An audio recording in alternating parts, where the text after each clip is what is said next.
Todo comenzó con un dibujo, no con un videojuego, ni con una gran idea, ni con un equipo de visionarios, solo con un simple dibujo publicado en un rincón olvidado de internet. Uno de esos lugares donde las buenas ideas no nacen, sino que tropiezan, sangran y con suerte sobreviven. Y no exagero, Hataba Shoujo, esa novela visual de la que muchos hablan con respeto y otros con un poco de culpa, nació del rincón menos probable posible, de un foro anónimo, caótico y lleno de ironía. Un sitio donde las palabras empatía y buen gusto no solían aparecer en la misma oración, pero ahí, justo ahí, alguien vio potencial donde todos los demás solo vieron, bueno, hentai. Todo comenzó en el 2006, una época dorada para el internet raro. YouTube apenas gateaba, las redes sociales eran un experimento y 4chan era el infierno. Un lugar lleno de memes, sarcasmo y gente que no sabía si estaba cambiando la cultura digital o destruyéndola. Probablemente ambas. En medio de ese caos, alguien sube una imagen, un escaneo de una página extraída de un doujinshi japonés, un manga amateur hecho por un artista llamado Raita. El tipo era conocido en ciertos círculos por su estilo detallado. El doujinshi se llamaba Shupen Hamichi, un tributo artístico inspirado en Náusica del Valle del Viento. Sí, la película de los 80 de estudios Ghibli. Y entre sus páginas, Raita había dejado una especie de boceto conceptual, un diseño de chicas con distintas discapacidades físicas, acompañadas de pequeñas notas al margen. Nada serio, nada elaborado, solo ideas sueltas, con descripciones como una chica sin brazos que pinta con los pies o una corredora con prótesis. Un típico extra que los artistas agregan cuando les sobra tiempo, un pie de página en el universo del manga. Pero en internet nada muere realmente, todo lo que publicas puede ser redescubierto por alguien sin sueño a las 3 de la mañana. Y eso fue exactamente lo que pasó. Un usuario anónimo compartió la imagen en el foro A de anime y manga en 4chan y la bola de nieve empezó a rodar. La gente empezó a reírse, a teorizar sobre cómo sería la vida de esas chicas discapacitadas y hasta algunos desagradables como qué cochinadas podría hacer con la que no tiene piernas. En fin, los comentarios y el morbo por este tema empezó a crecer hasta que alguien comentó, ¿y si de verdad hicieran un juego con esto? Y esa simple pregunta fue el disparo de salida para una de las historias más improbables del internet moderno. Claro, la mayoría no se lo tomó en serio, era 4chan, ¿qué más se podía esperar?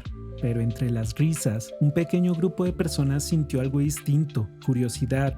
Querían ver si era posible convertir esa idea, esa broma, en algo más grande. Y así nació Hataba Shoujo, un nombre que, por cierto, ya traía polémica incorporada. Hataba en japonés es un término despectivo para referirse a personas con discapacidad. O sea, imagina anunciar tu proyecto con un título que ya suena ofensivo desde la portada. La mitad de internet levantó una ceja y la otra mitad dijo, esto va a ser un desastre. Y sin embargo, algo empezó a tomar forma. Pero para entender este milagro, porque sí, lo fue, hay que ver de dónde viene toda esa cultura. En Japón, las novelas visuales ya eran una tradición establecida. Largas historias interactivas con arte estático, música suave y muchas rutas románticas, a veces tiernas, a veces explícitas. Un género que combina literatura, anime y juegos de citas y que para el público occidental seguía siendo una rareza. La mayoría de esas novelas están escritas por japoneses, ambientadas en Japón y destinadas a japoneses. Nadie en su sano juicio podría creer que un grupo de foreros occidentales, sin experiencia, sin estudios y con más memes que neuronas, pudieran hacer una de estas cosas. Pero internet no entiende de lógica, solo de energía caótica. Y vaya que sí la había. Lo curioso es que esto no empezó con un diseñador profesional ni con un escritor frustrado, sino una comunidad sin rostro, un enjambre de usuarios anónimos que no se conocían entre sí y que por alguna razón decidieron tomar una idea ajena y convertirla en un proyecto. Pero antes de que todo eso pasara, hay que mencionar una historia que se convirtió en parte del folclore digital, la supuesta historia del enfermero Kun. Según los relatos que circularon en los foros, Supuestamente un usuario llamado Enfermero Kun apareció contando que trabajaba en un hospital y que una de las pacientes, una niña pequeña, habría perdido casi todas sus extremidades en un accidente. La llamó Amputada-chan, así, sin filtros, como solo 4chan sabría hacerlo. Al principio la gente reaccionó como cabría de esperar, con burlas, memes y una tonelada de humor negro. Pero lo raro vino después. De repente, la comunidad empezó a tomárselo en serio. Le decían cosas como, hazle compañía, llévale algo para que juegue, ayúdala. Y el tipo lo hizo. Le compró una Nintendo DS, juegos, origamis, hasta describía sus conversaciones. La niña empezaba a sonreír, a abrirse, a recuperarse poco a poco. Y todo esto narrado ante miles de desconocidos anónimos. Era extrañamente humano, una especie de cuento de hadas escrito por trolls con poca empatía. Y lo más loco de todo es que la gente lo siguió, querían saber más, esperaban las actualizaciones como si fuera una serie, pero un día, Enfermero Kun simplemente desapareció, sin final, sin aviso, sin cierre, solo silencio. Lo más curioso de la historia no fue el contenido, sino la reacción. Por una vez, los usuarios debatían sobre la empatía, la dignidad y el respeto hacia las personas con discapacidad. Sí, en 4chan, el mismo 4chan donde nacieron las historias más degeneradas de la historia. La historia de Enfermero Kun para muchos fue el primer milagro. Que algo humano emergiera de un lugar diseñado para lo contrario era de no creer. Esta discusión fue el primer eco de lo que vendría, una prueba de que la idea, por absurdo que sonara, tenía potencial para hacer algo distinto. De ahí en adelante, los hilos empezaron a llenarse de gente interesada en colaborar, artistas, programadores, músicos, traductores, incluso escritores novatos que querían probar suerte. Y con una mezcla perfecta de ingenuidad y locura, el proyecto Kataba Shoujo comenzó oficialmente. Yo me imagino cómo debió ser ese primer chat grupal, un montón de desconocidos, cada uno con un alias ridículo, lanzando ideas al aire sin un rumbo fijo. Nadie cobraba, nadie sabía si el proyecto saldría, nadie siquiera tenía experiencia en lo que estaba haciendo, pero tenían algo que muchos estudios profesionales no. Una motivación absurda, y lo digo en el mejor sentido posible, porque solo alguien absurdamente motivado o aburrido puede pasar años haciendo un juego gratis, inspirado en un boceto que ni el autor original se tomó en serio.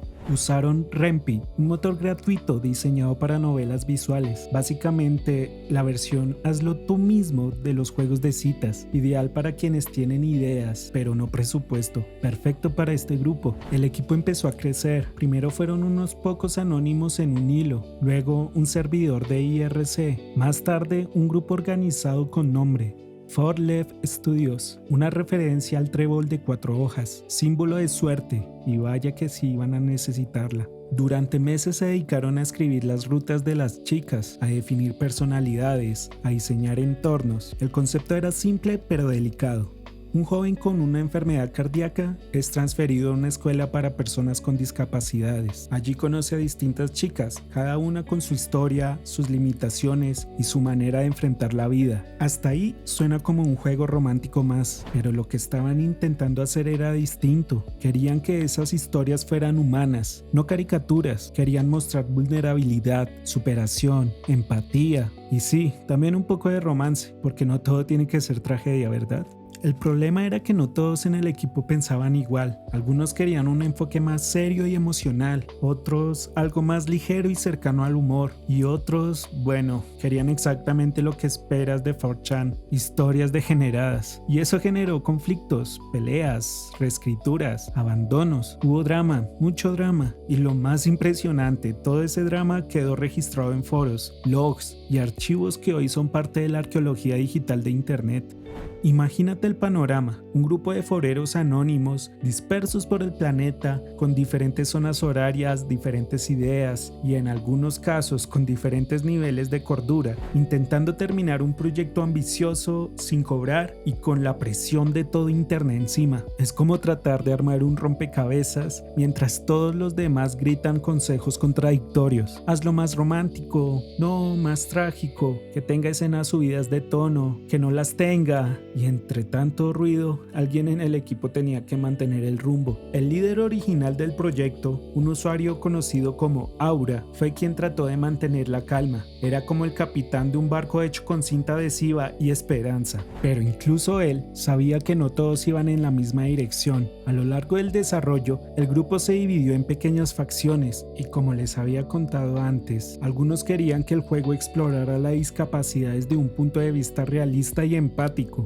Otros querían un enfoque más romántico y tradicional, como cualquier novela visual japonesa. Y otros querían centrarse más en el fetiche. Sí, esos, los que llegan a la reunión solo a preguntar, ¿y las escenas más 18 para cuándo? Al final, sobrevivieron los que querían contar una historia humana. Y eso, viniendo de 4chan, es casi una paradoja. Cada ruta del juego fue asignada a un escritor distinto. Eso significaba que cada chica no solo tenía una personalidad propia, sino un estilo narrativo diferente. Era un riesgo, pero también una oportunidad. Si lo hacían bien, el resultado podría sentirse tan variado como la vida misma. Y sí, había vida en esas historias. Emi, la corredora sin piernas, es pura energía y optimismo forzado, la personificación de alguien que corre más rápido que su propio trauma. Lily, la chica ciega, representa la calma, el tacto, la madurez que contrasta con la torpeza emocional del protagonista. Hanako, con sus cicatrices visibles e invisibles, encarna el miedo a ser visto,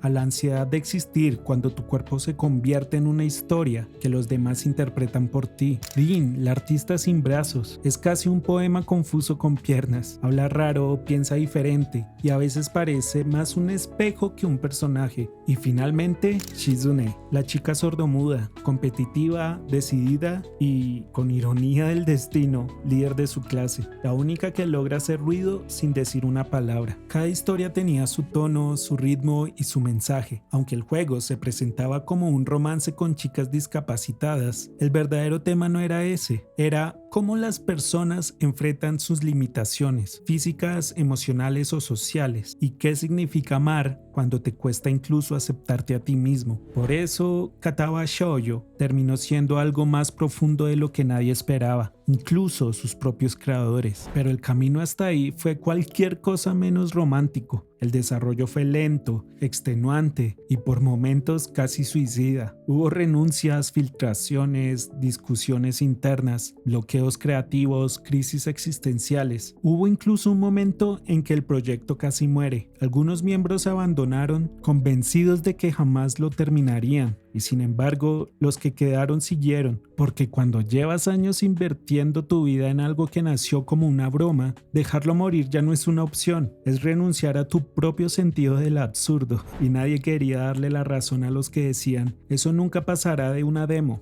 Después de 5 años de desarrollo, el milagro finalmente ocurrió. En enero del 2012, Kataba Shoujo fue lanzado gratuitamente, cualquiera podía descargarlo y el internet explotó. Los foros se inundaron de reseñas y los videos de YouTube empezaron a aparecer por todas partes. Gente riendo, llorando, debatiendo. Muchos llegaban por curiosidad o por morbo y terminaban quedándose por la historia. Lo que encontraron no fue un juego de citas común, fue una experiencia emocionalmente compleja, un espejo digital donde los jugadores se enfrentaban, sin darse cuenta, a sus propias inseguridades. La mayoría entró esperando un juego sobre chicas con discapacidades, pero lo que descubrieron fue un juego sobre cómo convivimos con nuestras propias heridas. El protagonista Hisao sufre un problema cardíaco, empieza el juego sobreviviendo a un ataque que lo deja literalmente al borde de la muerte, y en esa fragilidad conoce a personas que no necesitan ser salvadas, sino comprendidas. Cada ruta le enseña una forma distinta de mirar la vida, el amor y la aceptación, y aunque el juego ofrece finales buenos, malos o ambiguos, todos tienen algo en común, el peso de lo humano. Y ahí fue donde Kataba Shoujo rompió esquemas, porque a pesar de nacer del lugar más cínico del internet, logró algo que ni siquiera muchos títulos serios consiguen. Algunos lo llamaban la novela visual que humanizó 4chan. Otros decían que era la prueba de que Internet puede crear algo hermoso incluso sin quererlo. Y los creadores solo observaban en silencio.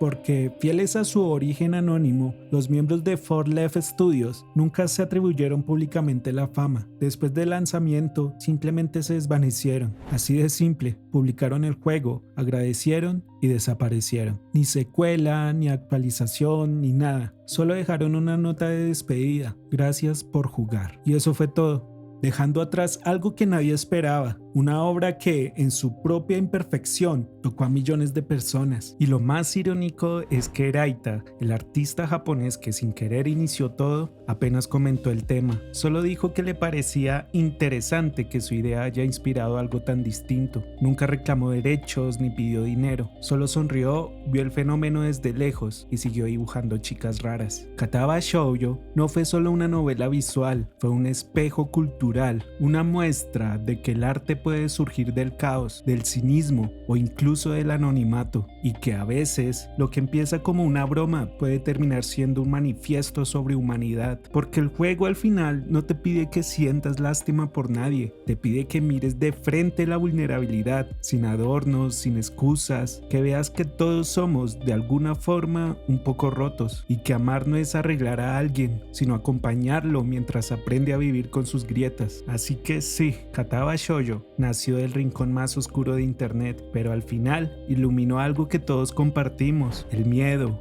la empatía, la aceptación, lo humano, y eso es un milagro que ni los memes pudieron arruinar. Este absurdo proyecto nacido del rincón más oscuro de 4chan se atrevió a ser sincero, y eso fue su verdadero escándalo. Mientras otros estudios gastaban millones en buscar inmersión emocional, estos anónimos de 4chan lo lograron con un motor de novela visual gratuito y dibujos que parecían hechos en Paint, tal vez porque ellos sí sabían lo que era sentirse rotos. 12 años después, aún se sigue hablando de él.